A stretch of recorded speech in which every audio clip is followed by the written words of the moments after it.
Everyone, कैसे हो आप सभी। मैं दीक्षा शर्मा आप सभी का आपके अपने यूट्यूब चैनल साइंस में दीक्षा मैम पर हार्दिक स्वागत करती हूँ। जैसा कि आप लोगों को पता ही होगा, इस चैनल पर मैं आपको जनरल साइंस की क्लासेस प्रोवाइड कर रही हूँ जो कि काफी बेनिफिशियल है सभी कॉम्पिटेटिव एग्जाम्स के लिए, like SSC, CGL, CPU, HSSC, CET, कोई भी कॉम्पिटेटिव एग्जाम जिसमें आप अपीयर होंगे जहाँ पर जनरल साइंस पूछी जाती है। तो इस चैनल पर मैं आपको बायोलॉजी और केमिस्ट्री कंप्लीट करा चुकी हूँ। उसी सीक्वेंस को कंटिन्यू करते हुए आज फिजिक्स की क्लास हम स्टार्ट करने जा रहे हैं। फिजिक्स की आज पहली क्लास है जिसमें हम टॉपिक पढ़ेंगे, आप देख ही पा रहे होंगे, यूनिट्स एंड मेजरमेंट्स, जिसे हम हिंदी में बोलते हैं मात्रक एवं मापन। अब यूनिट्स की हम यदि बात करें, काफी इंपॉर्टेंट टॉपिक है, काफी इंटरेस्टिंग है, यहाँ से काफी सारे क्वेश्चन बनते हैं एग्जाम में, तो समझिएगा। यूनिट्स या फिर मात्रक की यदि हम बात करें तो क्या मतलब है यूनिट्स का। यूनिट का मतलब होता है, नाम से पता लग रहा है, मात्रक।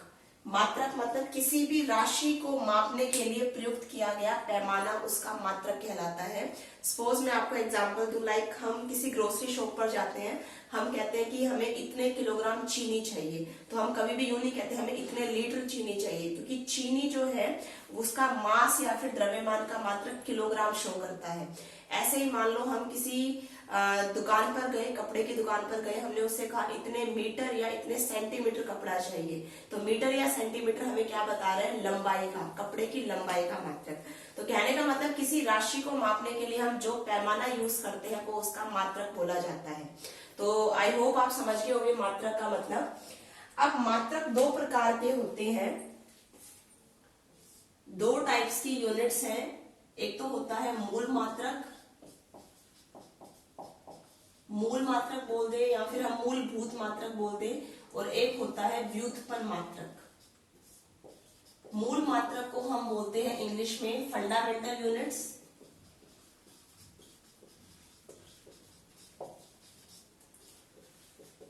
और जो व्युत्पन्न मात्रक है उसको हम बोलते हैं इंग्लिश में डेराइव्ड यूनिट्स। दो टाइप की यूनिट्स पढ़नी है हमने। एग्जाम में कई बार क्वेश्चन ये भी आ जाता है, एग्जामिनर आपको तीन ऑप्शन में मान लो फंडामेंटल दे देता है, चौथे में डेराइव्ड दे देगा, पूछ लेगा आपसे इनमें से कौन सा फंडामेंटल नहीं है या कौन सा डेराइव्ड है। तो आपको याद रखने हैं मूलभूत कौन से हैं और व्युत्पन्न कौन से हैं। एक बार उन पर जाने से पहले आपको थोड़ा सा मैं क्लियर कर देती हूँ फंडामेंटल या व्युत्पन्न का मतलब होता क्या है। फंडामेंटल या मूल मात्रक का मतलब नाम से पता लग रहा है मूल, जो अपने आप में एक स्वतंत्र है, जो फ्री है, जो एक मूल राशियां है, मूल मात्रक है, वो टोटल हमें 7 पढ़नी है, 7 पढ़नी है। जबकि डेराइव्ड की कोई ऐसा लिमिट्स नहीं है, आप इसको 10, 11 मतलब कितने भी पढ़ सकते हो, 20, 25 जितने भी है अपने सिलेबस के अंदर, मोस्टली 20, 25 है, तो मेन मैं आपको कराऊंगी।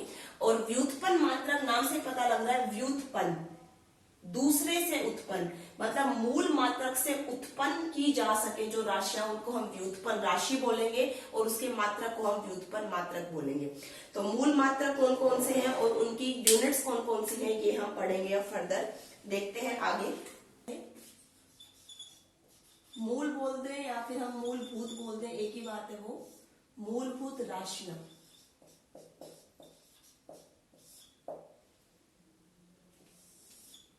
हमने कुछ एक राशियां पढ़नी है, जो कि मैंने आपको कहा 7 फंडामेंटल यूनिट्स हैं, 7 मूलभूत राशियां हैं। कौन कौन सी हैं देखेंगे ध्यान से। पहली हमने पढ़नी है लंबाई,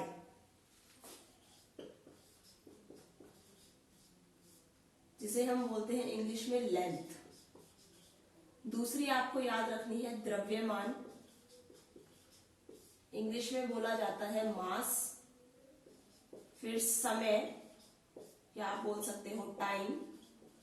उसके बाद तापमान, जिसे हम कहते हैं टेम्परेचर। उसके बाद विद्युत धारा,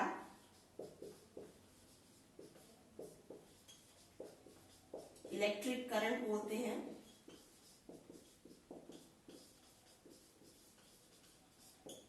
और उसके बाद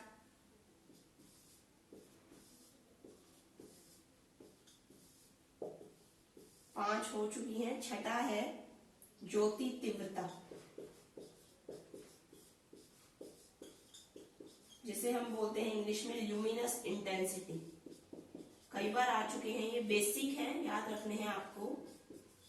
काफी यूज होंगे, ये फिजिक्स के एंड तक यूज होंगे। तो आज फिजिक्स की पहली क्लास है, आपको ध्यान से समझने हैं कौन कौन से मात्रक हैं, कौन कौन से उनकी फर्दर यूनिट्स हैं।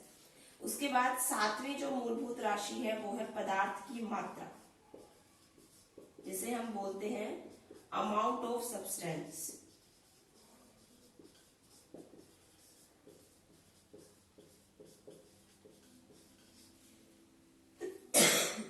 लंबाई, द्रव्यमान, समय, तापमान, विद्युत धारा, ज्योति तीव्रता, पदार्थ की मात्रा, ये आपको याद रखनी है। ये सातों मूलभूत राशियां हैं। फिर एग्जामिनर इनका कोरस्पॉन्डिंग हमसे मात्रक पूछ लेगा। मात्रक का मतलब जिस पैमाने पे उसको मापा जाएगा। अब लंबाई है, लंबाई को मापने के लिए हम या तो मीटर स्केल यूज कर लेंगे, या सेंटीमीटर यूज कर सकते हैं, या किलोमीटर यूज कर सकते हैं। तो क्वेश्चन ये अराइज होता है इनमें से स्टैंडर्ड कौन सा है। तो उसी रिगार्डिंग चीजों को स्टैंडर्ड बनाने के लिए क्या हुआ, मात्रक पद्धतियां आई सामने। मात्रक पद्धतियां थोड़ा सा मैं आपको एक बार इंट्रोड्यूस करा देती हूँ। मात्रक पद्धतियां या फिर जिसे हम बोलते हैं सिस्टम ऑफ यूनिट्स।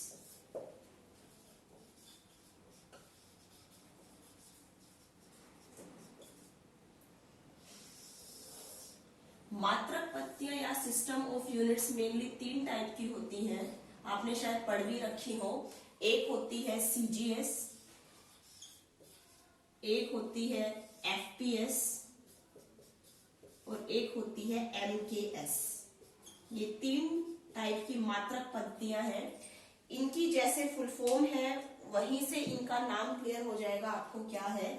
सीजीएस का पूरा नाम है सेंटीमीटर, ग्राम, सेकेंड। एफपीएस का मतलब है फीट या फिर बोल सकते हो पाउंड और सेकेंड। उसके बाद एमकेएस का मतलब है मीटर, के से किलोग्राम,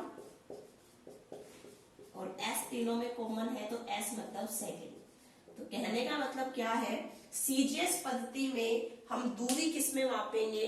सीजीएस पद्धति में दूरी मापी जाएगी सेंटीमीटर में, द्रव्यमान किस में मापा जाएगा ग्राम में, और समय किस में मापा जाएगा, टाइम किस में मापा जाएगा, सेकंड में।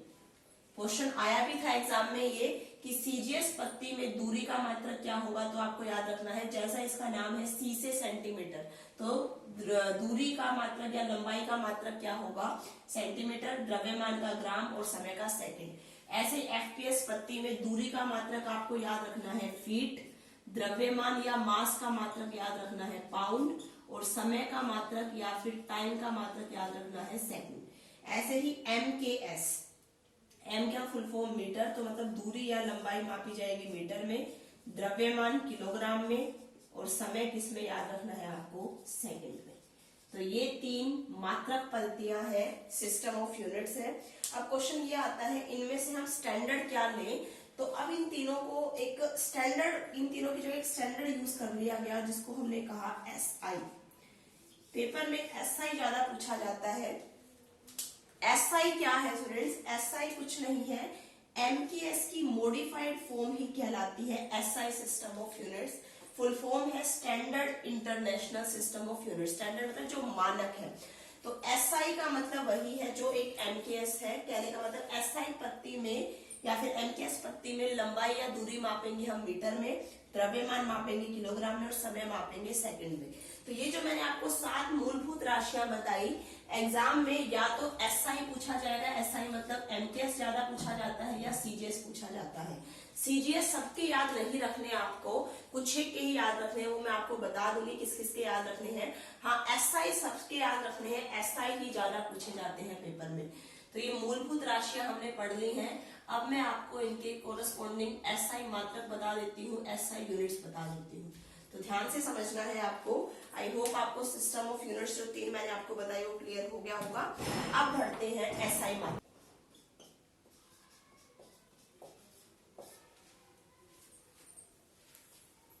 पहली मूलभूत राशि है लंबाई। लंबाई का एसआई मात्रक आपको याद रखना है मीटर। द्रव्यमान का एसआई मात्रक आपको याद रखना है किलोग्राम। समय का एसआई मात्रक याद रखना है आपको सेकंड। क्वेश्चन कैसे बनेगा, एग्जामिनर पूछ लेगा आपसे इनमें से समय का एसआई मात्रक कौन सा है। ऑप्शन दे दिए सपोज आपको घंटे, दिन, सेकंड, मिनट, तो उससे रिगार्डिंग आपको मैं सबके एसआई मात्रक बता रही हूँ सब यूनिट्स के। तो समय का एसआई मात्रक याद रखना है आपको सेकंड। तापमान, अब तापमान के आपने 3 स्केल सुने होंगे। तापमान को कई जगह फ़ारेनहाइट में मापा जाता है, कई जगह सेल्सियस में मापा जाता है और कई जगह केल्विन में मापा जाता है। तो सेल्सियस, फ़ारेनहाइट और केल्विन, इन तीनों में से तापमान या टेम्परेचर का एसआई मात्रक आपको याद रखना है केल्विन। उसके बाद विद्युत धारा, इलेक्ट्रिक करंट होता है किसके अंदर, एम्पियर के अंदर।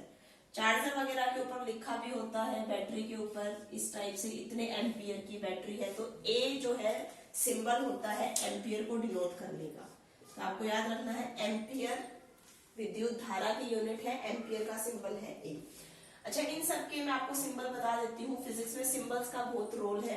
अब जैसे मान लो आपको दो बिंदुओं के बीच की दूरी 10 मीटर दे देगा एग्जामिनर, तो मीटर वो पूरा नहीं लिखेगा प्रॉपर, उसका सिंबल यूज कर देगा। तो मीटर को हम डिनोट करते हैं स्मॉल एम से, किलोग्राम को करते हैं केजी से, सेकंड को करते हैं एस से, केल्विन को करते हैं कैपिटल के से। ज्योति तीव्रता की यूनिट होती है कैंडेला, आ चुका है एग्जाम में। ज्योति तीव्रता की यूनिट होती है कैंडेला, सिंबल है सीडी। उसके बाद पदार्थ की मात्रा या अमाउंट ऑफ सब्सटेंस, ये होता है किसके अंदर, मोल के अंदर, MOL लिखा जाता है इसको। एक मोल वो क्वांटिटी होती है किसी भी पदार्थ की जिसके अंदर एवोगैड्रो नंबर के बराबर तत्व या फिर अणु, परमाणु, कुछ भी बोलो आप, इतने आ सकते हैं। एवोगैड्रो नंबर शायद मैंने आपको पहले बताया हो केमिस्ट्री की क्लास में। एवोगैड्रो नंबर भी कई बार पूछ लिया जाता है एग्जाम में। तो एवोगैड्रो नंबर की वैल्यू कितनी याद रखनी है आपको, 6.022 × 10⁻23। इतने या तो एटम हो सकते हैं, मॉलिक्यूल हो सकते हैं, कुछ भी हो सकते हैं, वो एक अलग चीज है। तो ये है एसआई मात्रा। तो मूलभूत राशियां 7 आपको याद रखनी है, 2-4 बार पढ़ोगे अपने आप याद हो जाएंगी। क्या क्या पढ़ी हमने एक बार रिकॉल कर लेते हैं। लंबाई, द्रव्यमान, समय, तापमान, विद्युत धारा, ज्योति तीव्रता और पदार्थ की मात्रा। उसके बाद आपको इनके कॉरेस्पॉन्डिंग एसआई मात्रक याद रखने हैं। लंबाई का मीटर, द्रव्यमान का किलोग्राम, समय सेकंड, तापमान केल्विन, विद्युत धारा एम्पियर, ज्योति तीव्रता कैंडेला और पदार्थ की मात्रा मोल। ये हमने मूलभूत पढ़ी। अब आगे बढ़ते हैं व्युत्पन्न राशि की तरफ। मूलभूत राशियां हमने पढ़ ली हैं, अब बात करेंगे व्युत्पन्न राशियों की। अच्छा, एक चीज और आपको मैं बता देती हूँ, इस चैनल पर मैं आपको बायो और केमिस्ट्री की थ्योरी की क्लासेस तो कंप्लीट करा चुकी हूँ। साइड बाय साइड में आपको 1 लाइनर क्वेश्चन भी इंपॉर्टेंट जो है एग्जाम के लिए वो प्रोवाइड कर रही हूँ मेरे टेलीग्राम चैनल पर। टेलीग्राम चैनल का लिंक है, आप फॉलो कर सकते हो मुझे टेलीग्राम चैनल पर। आईडी बता देती हूँ मैं आपको, साइंस बाय दीक्षा मैम 22। ये मेरी टेलीग्राम चैनल की आईडी है, आप यहाँ पर जाकर मुझे फॉलो कर सकते हो। इस पर मैंने आपको इम्पोर्टेंट साइंस के 1 लाइनर क्वेश्चन की काफी सारी पीडीएफ प्रोवाइड कर रखी है, बेनिफिशियल रहेंगी आपके लिए एग्जाम पॉइंट ऑफ व्यू से, तो इनको भी एक बार पढ़ना। चलिए बात करते हैं व्युत्पन्न राशियों की। व्युत्पन्न राशि या फिर जिसे हम बोलते हैं फंडामेंटल नहीं सॉरी डेराइव्ड यूनिट्स।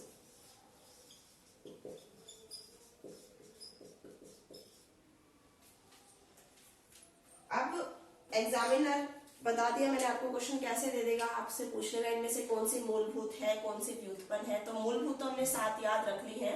उसके अलावा आपको यदि कोई दिखाई दे ऑप्शन में तो समझ जाना वो व्युत्पन्न राशि है। व्युत्पन्न का मतलब ही हमें समझ आ रहा है किसी दूसरे से उत्पन्न, मतलब मूलभूत राशि से जिसको उत्पन्न किया जा सके उसे हम व्युत्पन्न राशि कहेंगे। तो व्युत्पन्न राशि का जैसे मैं आपको एक एग्जाम्पल दूं, लाइक हमने पढ़ा क्षेत्रफल, जिसे आप बोलते हो एरिया। अब क्षेत्रफल या फिर एरिया, इसकी आपसे यूनिट पूछी जाए तो आपको एक बात बता देती हूँ मैं कि व्युत्पन्न राशियों के मात्रक रटने की जरूरत नहीं है। इसका आपको फॉर्मूला यदि याद है तो आप इंडिविजुअल यूनिट्स की याद रख के उसका प्रॉपर एसआई मात्रक बता सकते हो। कैसे, जैसे क्षेत्रफल हम कैसे निकालते हैं, लंबाई गुणा चौड़ाई, लेंथ इंटू ब्रेड्थ। अब हमें पता है लेंथ किसमें मापा जाएगा, लेंथ किसमें मापी जाएगी, मीटर में, चौड़ाई या फिर ब्रेड्थ किसमें मापी जाएगी, मीटर में। तो मीटर इंटू मीटर हमें क्या दे देगा, मीटर स्क्वायर, मतलब क्षेत्रफल जो कि एक व्युत्पन्न राशि है, इसका हमने एसआई मात्रक क्या पढ़ा, वो पढ़ा मीटर स्क्वायर। तो आपको व्युत्पन्न राशियों के जो एसआई मात्रक है वो रटने की जरूरत नहीं है, बस थोड़ा सा फॉर्मूले के ऊपर फोकस करना। फॉर्मूला यदि याद है तो आपके पास जो एसआई यूनिट है उसकी ऑटोमेटिकली आ जाएगी। जैसे एक और एग्जांपल मैं आपको देती हूँ, आयतन करके देख सकते हो आप इसे अपने आप भी। आयतन या फिर जिसे हम बोलते हैं वॉल्यूम। वॉल्यूम को हम कैसे डिफाइन करते हैं, वॉल्यूम को कहा जाता है LBH, सबने पढ़ भी रखा होगा, लंबाई गुना चौड़ाई गुना ऊंचाई। लंबाई होती है मीटर में, चौड़ाई भी एक तरीके की लंबाई है मीटर में, ऊंचाई भी एक तरीके की लंबाई है मीटर में। तो metre into metre into metre क्या निकल कर आ जाता है, मीटर क्यूब। तो आयतन का एसआई मात्रक क्या हो जाएगा अपने पास, मीटर क्यूब। तो आई होप आपको क्लियर हो गया होगा व्युत्पन्न और मूलभूत में क्या डिफरेंस है। उसके बाद एक और हमने जैसे लिया एग्जाम में कई बार पूछा गया, घनत्व या फिर जिसे हम बोलते हैं डेंसिटी। कई लोगों को कंफ्यूजन रहती है घनत्व में और आयतन में। इसका फॉर्मूला मैं आपको बता देती हूँ, दोनों आपस में कैसे रिलेटेड है। घनत्व होता है द्रव्यमान बटे आयतन। इंग्लिश में यदि हम बात करें तो density is equal to mass per unit volume. अब मास हमने पढ़ ली, मास क्या थी, एक फंडामेंटल यूनिट थी, मूलभूत राशि थी, जिसका हमने पीछे एसआई मात्रक क्या पढ़ा, किलोग्राम। वॉल्यूम हम पढ़ चुके हैं, वॉल्यूम का हमने क्या पढ़ा, मीटर क्यूब। तो मैंने आपको कहा था आप इंडिविजुअल की रख देना, आपके पास उस पूरे की निकल कर आएगी यूनिट। तो क्या आ गई अपने पास, किलोग्राम पर मीटर क्यूब। अब इसको मैं यदि पावर को ऊपर लेके जाऊं, ये पावर ऊपर जाने पर नेगेटिव हो जाएगी, तो इसको आप ऐसे लिख सकते हो, किलोग्राम मीटर की पावर -3। तो ये पूछा गया एग्जाम में, घनत्व की ऐसा यूनिट क्या होगी। तो कुछ नहीं करना, फॉर्मूला याद रखना है, द्रव्यमान बटे आयतन। द्रव्यमान की किलोग्राम रखनी है, आयतन की मीटर क्यूब। सोल्व करोगे आ जाएगी किलोग्राम पर मीटर क्यूब। ऐसे ही काफी सारे एग्जाम्पल है, आप कोई भी व्युत्पन्न राशि निकाल सकते हो। सपोज हमने ले लिया चाल या फिर जिसे हम बोलते हैं स्पीड। अब चाल का फॉर्मूला सब जानते ही हैं, चाल क्या होता है, दूरी बटे समय। किसी पर्टिकुलर टाइम इंटरवल में जितनी डिस्टेंस ट्रेवल की जाती है उसे हम बोलते हैं speed, distance upon time taken. अब डिस्टेंस या फिर दूरी एक तरीके की लंबाई है, तो डिस्टेंस को हम मापेंगे मीटर में, समय को हम पढ़ चुके हैं मापेंगे सेकंड में। तो यूनिट क्या निकल कर आएगी, मीटर पर सेकंड, जिसको मैं लिख सकती हूँ ms की पावर -1। तो ये अपने पास है व्युत्पन्न राशियां, काफी सारी हैं, आपको फॉर्मूले याद रखने हैं। तो मैं आप फॉर्मूले पर जाने की वजह आपको डायरेक्ट याद करवा देती हूँ। 7-8 राशियां हैं, कुछ एक इम्पोर्टेंट व्युत्पन्न राशि और कुछ एक किस, ये तो मैंने आपको बताया एसआई मात्रक। कुछ सीजीएस भी पूछे जाते हैं इम्पोर्टेंट, वो मैं आपको बता देती हूँ। बढ़ते हैं आगे। व्युत्पन्न राशि का मतलब तो आपको आई होप क्लियर हो गया होगा। अब कुछ एक इम्पोर्टेंट व्युत्पन्न राशि उनके डायरेक्ट एसआई मात्रक आपको याद करा रही हूँ। फॉर्मूले पर हम अभी नहीं जा रहे, फॉर्मूले जैसे जैसे टॉपिक अपना फिजिक्स का आता जाएगा वैसे वैसे मैं आपको कवर करा दूंगी, क्योंकि अभी फॉर्मूले पर जाने का कोई मतलब नहीं है, काफी डिटेल हो जाएगी वो चीज। अभी डायरेक्टली हम यूनिट और उसका कोरस्पॉन्डिंग एसआई मात्रक याद रखेंगे। देखिए ध्यान से, काफी इंपॉर्टेंट राशि, कई बार पूछी गई एग्जाम में, आप लोगों ने काफी बार पढ़ा भी होगा। जैसे मैं बात करूं बल या फिर जिसे हम बोलते हैं फोर्स। बल का एसआई मात्रक या एसआई यूनिट क्या होती है, सब लोग जानते ही होंगे, न्यूटन। साइंटिस्ट के नाम के ऊपर है, क्योंकि बल को परिभाषित, फोर्स को डिफाइन किया था किसने, वैज्ञानिक न्यूटन ने। तो उन्हीं के ही नाम पर है बल का एसआई मात्रक न्यूटन। और किसी भी साइंटिस्ट के नाम पर जब यूनिट होती है तो उसका सिंबल हमेशा कैपिटल में डिनोट किया जाता है। तो न्यूटन का सिंबल आप यूज करोगे कैपिटल एम। अच्छा, एक बात और बता देती हूँ, बल का सीजीएस मात्रक भी जैसे कई बार पूछ लिया जाता है, काफी बार पूछा गया एग्जाम में। बल का सीजीएस मात्रक यदि आपसे पूछा जाए तो आप यूज करोगे डाइन, सिंबल होता है डी। सीजीएस सबके याद नहीं रखने, कुछ एक के ही रखने हैं, वो मैं आपको बता रही हूँ साइड बाय साइड। तो बल का एसआई मात्रक आपको याद हो गया होगा डाइन, एसआई मात्रक न्यूटन और सीजीएस मात्रक डाइन। उसके बाद आपको अगला याद रखना है कार्य या फिर जिसे हम बोलते हैं वर्क। कार्य या फिर वर्क एसआई मात्रक होता है जूल, सिंबल याद रखोगे जे। कार्य या फिर आप इसको एक टाइप से ऊर्जा भी बोल सकते हो, एनर्जी जिसे हम बोलते हैं। तो इसका जूल होगा एसआई मात्रक, जबकि कार्य या ऊर्जा का सीजीएस मात्रक यदि आपसे पूछा जाए तो आप बताओगे अर्ग, ERG हम डिनोट करते हैं। उसके बाद आपको याद रखना है शक्ति, ये डायरेक्टली याद रखनी है यूनिट्स। शक्ति या फिर जिसे हम बोलते हैं पावर, सब लोग जानते ही होंगे। पावर या शक्ति का एसआई मात्रक होता है वाट, सिंबल होता है W। सीजीएस याद नहीं रखना है, सीजीएस कुछ के याद रखते हैं, जैसे मैंने आपको बताया, एक तो बल का और उसके बाद एक कार्य का। चलिए उसके बाद आपको बताती हूं मैं अगला दाब या फिर जिसे हम कहते हैं प्रेशर। दाब या फिर प्रेशर की एसआई यूनिट आपको याद रखनी है पास्कल, PA से या फिर समटाइम्स P से डिनोट कर देते हैं पास्कल। प्रेशर का एसआई मात्रक आपको याद रखना है पास्कल। उसके बाद आपको याद रखना है, कई बार पूछा गया एग्जाम में, ध्वनि की तीव्रता।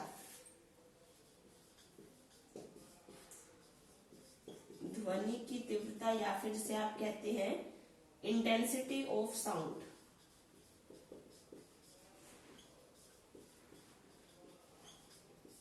ध्वनि की तीव्रता की यूनिट आपको याद रखनी है डेसिबल। डेसिबल सिंबल होता है DB, याद रखना है, D छोटा है B बड़ा है।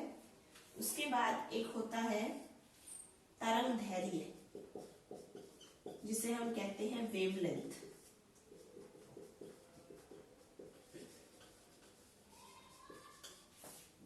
तरंग दैर्घ्य याद रखना है आपको, चाहे वो ध्वनि की तरंग दैर्घ्य हो, प्रकाश की तरंग दैर्घ्य हो, तरंग दैर्घ्य की यूनिट आपको याद रखनी है एंगस्ट्रॉम। और एंगस्ट्रॉम कई बार ऑप्शन में ना हो तो मीटर भी आ जाता है, क्योंकि एक एंगस्ट्रॉम आप जानते होंगे 10 की पावर -10 मीटर के बराबर होता है। एक एंगस्ट्रॉम होता है 10 की पावर -10 मीटर के बराबर। पढ़ेंगे अभी लघु और दीर्घ मात्रक के ऊपर जब अभी आएंगे हम। तो तरंग दैर्घ्य याद रखना है आपको एंगस्ट्रॉम, और एक एंगस्ट्रॉम की वैल्यू 10 की पावर -10 मीटर। उसके बाद आपको अगली यूनिट याद रखनी है आवृत्ति। आवृत्ति या फिर जिसे हम कहते हैं फ्रीक्वेंसी। आवृत्ति या फिर फ्रीक्वेंसी को मापा जाता है हर्ट्ज के अंदर। काफी इंपॉर्टेंट है ये, आपको डायरेक्ट याद रखने हैं कौन सी राशि का क्या मात्रक है। सिंबल होता है HZ।